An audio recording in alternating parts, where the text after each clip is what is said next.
In this video, we will learn how to merge chapters. When submitting your manuscript in for production or for editing, you do need to make sure that the manuscript is in one single file. For example, this author submitted chapter 1 in one document, and if we look here in this folder, you can see that each chapter is in a separate file.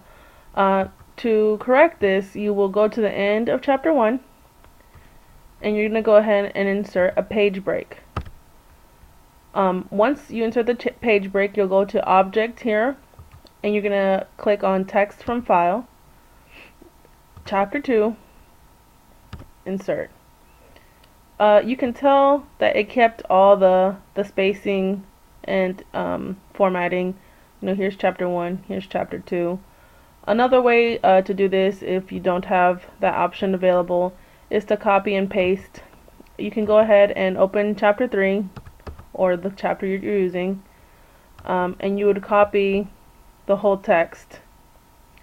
You can also use a Control-All or Control-A function, and that'll highlight all of the text. You're going to right click and click copy. You can go ahead and close this, come back to the source document, and then paste. I recommend that you click on or select the option for paste that says keep source formatting, as it'll keep the formatting that you had originally had on that particular file.